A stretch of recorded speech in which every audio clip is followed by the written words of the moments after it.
Good morning 11th class. बेटा आज हम एक नया चैप्टर शुरू कर रहे हैं, उपग्रहों की गति। पिछला चैप्टर जो था गुरुत्वाकर्षण वाला, उसमें हमने ग्रहों की गति के बारे में जो केपलर के नियम है वो पढ़े। हालांकि वो डिलीटेड है बट मैंने आपको पढ़ा दिए थे कि क्या है वो केपलर के नियम। तो अब इसमें हम उपग्रहों की गति के बारे में पढ़ेंगे। तो सबसे पहले कि उपग्रह क्या होते हैं। जो सूर्य के चारों ओर चक्कर लगाते हैं उन्हें कहते हैं ग्रह, और जो ग्रह के चारों ओर चक्कर लगाते हैं, परिक्रमण करते हैं, उनको हम बोलते हैं उपग्रह। जैसे आपको पता है कि पृथ्वी का जो उपग्रह है वो चंद्रमा है, क्योंकि चंद्रमा पृथ्वी के चारों ओर चक्कर लगाता है। तो इस चैप्टर में हम पढ़ेंगे उपग्रहों की गति। हालांकि पृथ्वी जो है वो सूर्य के चारों ओर चक्कर लगाती रहती है, साथ ही साथ वो अपने जो अक्ष है उसके परिधि भी घूमती रहती है। बट चंद्रमा की गति के लिए या उपग्रह की गति के लिए, कि अगर हमने उपग्रह की गति को स्टडी करना है तो हम क्या करते हैं, पृथ्वी को कांस्टेंट मान लेते हैं। इसका मतलब ये है कि उपग्रहों की गति को स्टडी करने के लिए हम ग्रहों की गति को स्थिर मान लेते हैं कि वो गति नहीं कर रहे हैं। ठीक है। तो हर एक उपग्रह जो होता है वो क्या करता है, ग्रह के चारों ओर चक्कर लगाता है वृत्तीय कक्षा में, और जब वो वृत्तीय कक्षा में चक्कर लगाता है उसकी चाल कांस्टेंट रहती है और उसको हम बोलते हैं उपग्रह की कक्षीय चाल। तो अब हम यही सबसे पहले जो हमारा टॉपिक है वो यही है, उपग्रह की कक्षीय चाल। कक्षीय चाल यानी कि ऑर्बिटल वेलोसिटी।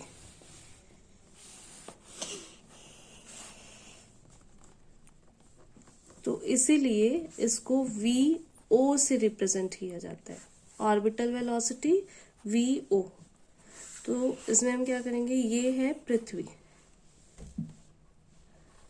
ठीक है, ये पृथ्वी का सेंटर पॉइंट, पृथ्वी का द्रव्यमान ME, और ये पृथ्वी की त्रिज्या RE। ठीक है, और ये जो है एक उपग्रह है जो पृथ्वी के चारों ओर वृत्ताकार कक्षा में घूम रहा है। अब ये जो उपग्रह है इसका द्रव्यमान है m, और पृथ्वी के केंद्र से जो इसकी दूरी है वो है स्मॉल r। या आप ये कह सकते हो कि जो पृथ्वी का जो तल है यहाँ से जो इसकी दूरी है वो है h। तो यहाँ से हमें ये पता चल रहा है कि r जो है वो किसके बराबर है, RE प्लस h के। ठीक है। अब जो चाल है वो वृत्ताकार जब कक्षा में होती है तो हमें पता है इस तरीके से हम स्पर्श रेखा खींचे तो हमें वेग की दिशा पता चलती रहेगी। तो ये हो गया VO। इसी तरीके से हमें यहाँ देखना हो VO, यहाँ देखना हो VO। ठीक है।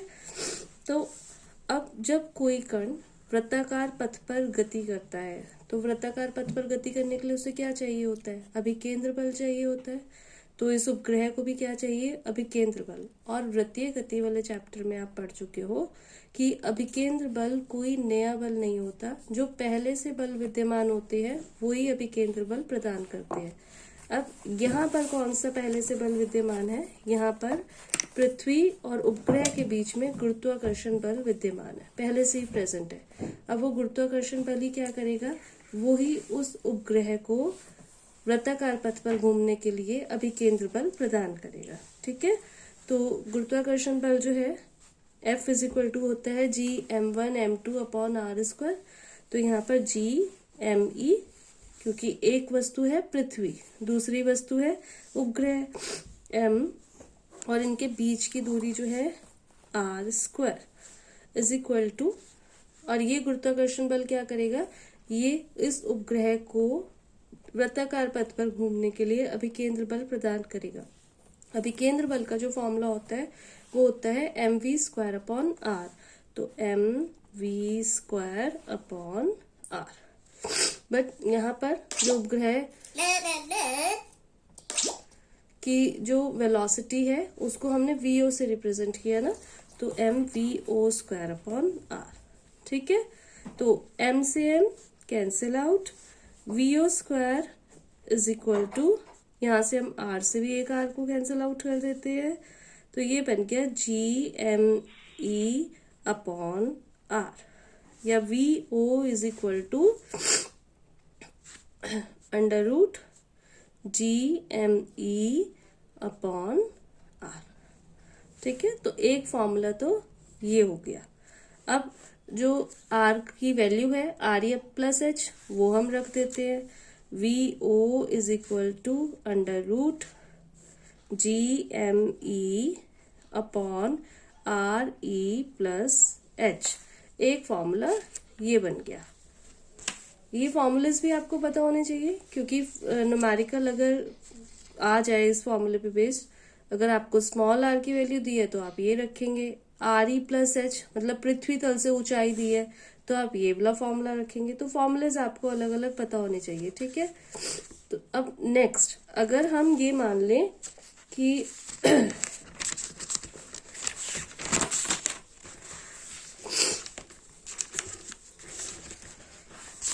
हमें पता है कि F इज इक्वल टू जो होता है वो होता है mg। ठीक है, और F is equal to GME m upon r square भी होता है। तो m से m कैंसिल आउट करने पर g इज इक्वल टू जो है वो GME अपॉन r स्क्वायर होता है। ये पिछले चैप्टर में भी आपने फॉर्मूला पढ़ा, g और g में रिलेशन भी है ये। ठीक है, तो यहाँ से जो GR स्क्वायर है वो बन गया GME, और G का मान जो है, R का मान जो है अभी हमने देखा RE प्लस एच है। ठीक है, तो जो फॉर्मूला हमारे पास पीछे आया था कि VO is equal to under root GME upon RE plus H, तो वहां हम GME का मान रख सकते हैं।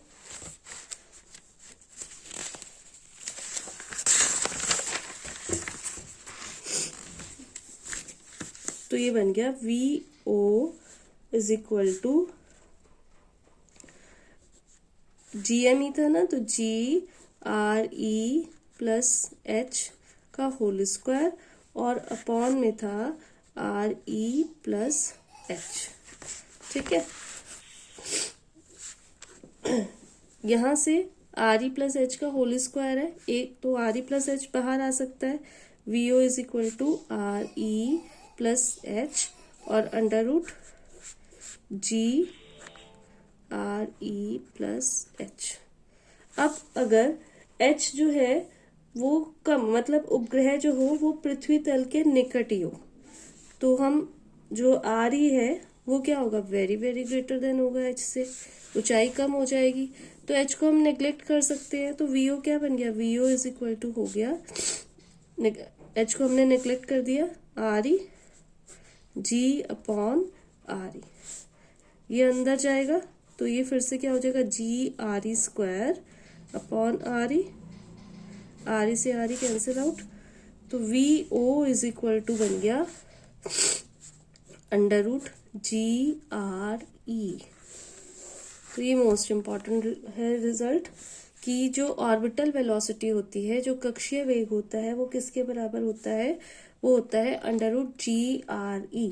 और अगर हम G और RE, G का जो मान है वो 9.8 मीटर पर सेकेंड स्क्वायर, और RE जो पृथ्वी की त्रिज्या है वो 6.4 इंटू 10⁻⁶ रख दें।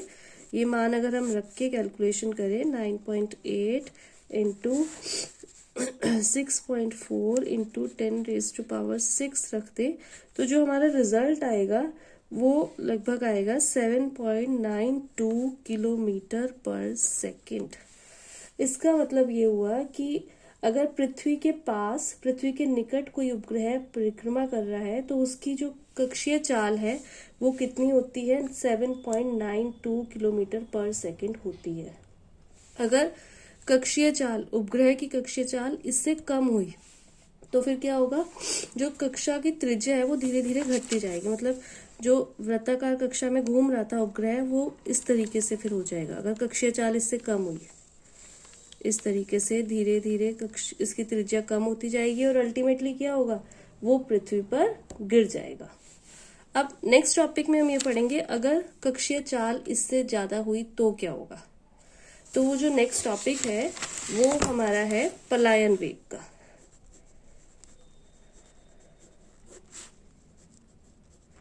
पलायन वेग, इसको एस्केप वेलोसिटी भी बोलते हैं।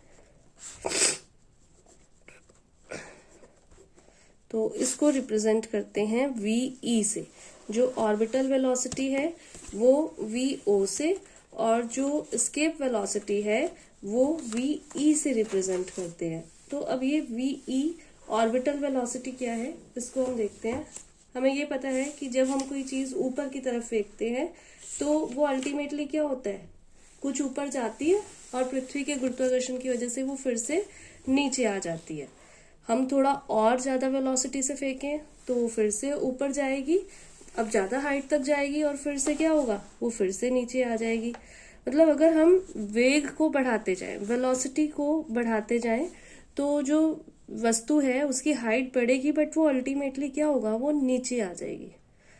पर अगर हम किसी वस्तु को इतने ज्यादा वेग से फेंक दें कि पृथ्वी के गुरुत्वीय क्षेत्र को वो वस्तु पार कर जाए, तो फिर क्या होगा, वो वस्तु वापस नहीं आएगी, वो क्या होगी, पृथ्वी के गुरुत्वीय क्षेत्र से पलायन कर जाएगी। और उस वेग को जो हमने वस्तु को दिया कि वो वस्तु जो है वो पृथ्वी के गुरुत्वीय क्षेत्र से पलायन कर गई, उस वेग को बोला जाता है पलायन वेग। अब ये पलायन वेग क्या है, फिर से एक बार डेफिनेशन सुन लीजिए। पलायन वेग वह वेग है जिससे किसी पिंड को हम ऊपर की तरफ फेंके और पिंड यानी कि वस्तु पृथ्वी के गुरुत्वीय क्षेत्र को पार कर जाए और पृथ्वी पर कभी वापस ना लौटे, तो उसको हम क्या कहते हैं, पलायन वेग।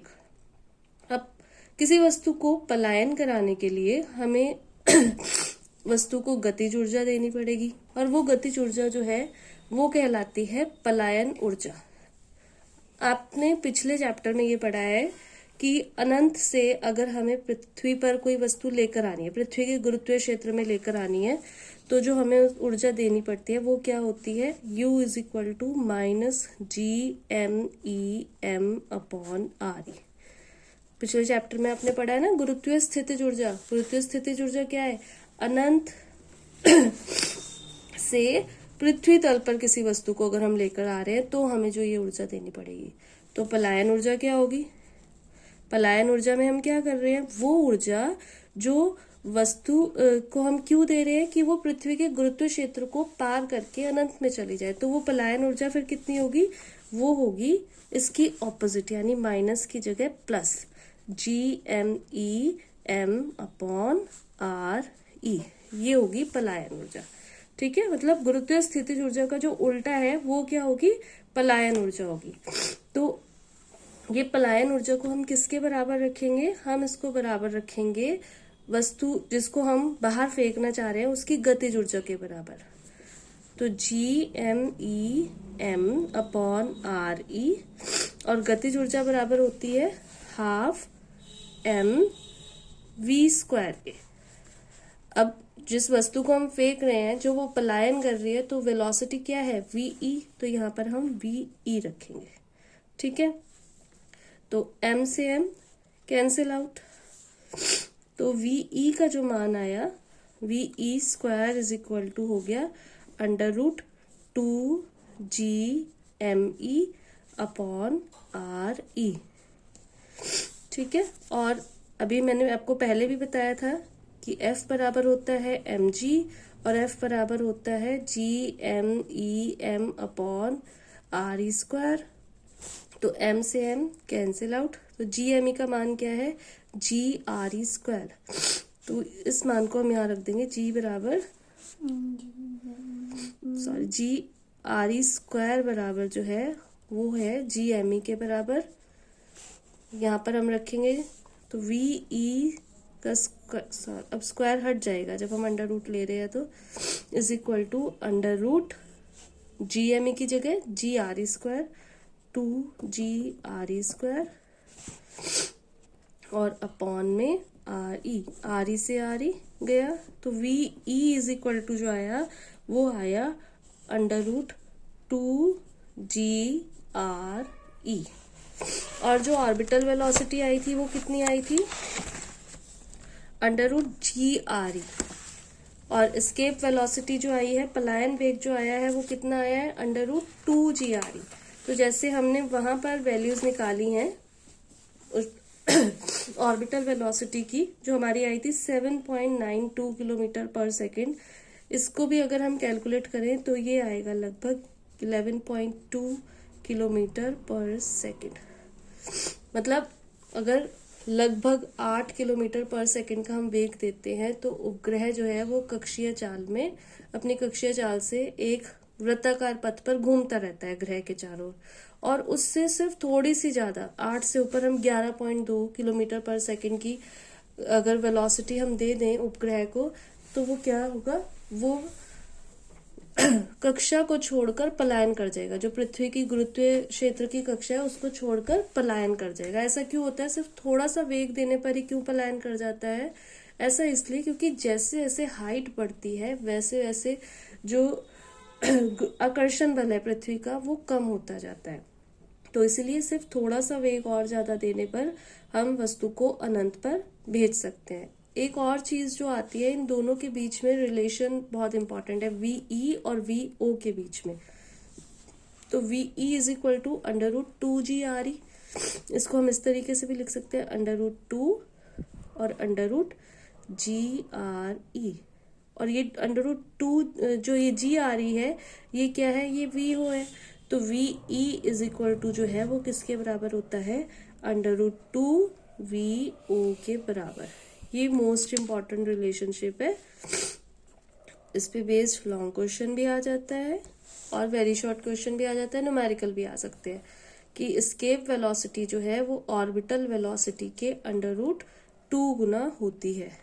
एक और चीज जो हमें इससे पता चल रही थी ऑर्बिटल वेलोसिटी से, कि आप देख रहे हो कि ऑर्बिटल वेलोसिटी में कहीं भी m नहीं है, उपग्रह का द्रव्यमान नहीं है, इस वाले फॉर्मूले में भी नहीं है, इस वाले फॉर्मूले में भी नहीं है। इसका मतलब उपग्रह के द्रव्यमान पर निर्भर नहीं करती है किसी उपग्रह की कक्षीय चाल। किस चीज पर निर्भर करती है, हाइट पर। जितना ज्यादा जो है हाइट होगी उतनी ज्यादा कक्षीय चाल जो है वो क्या होगी, कम होगी। मतलब VO जो है, कक्षीय चाल जो है वो इनवर्सली प्रोपोर्शनल होती है हाइट के। जैसे जैसे ऊंचाई बढ़ती जाएगी वैसे वैसे कक्षीय चाल क्या होती जाती है, कम होती जाती है।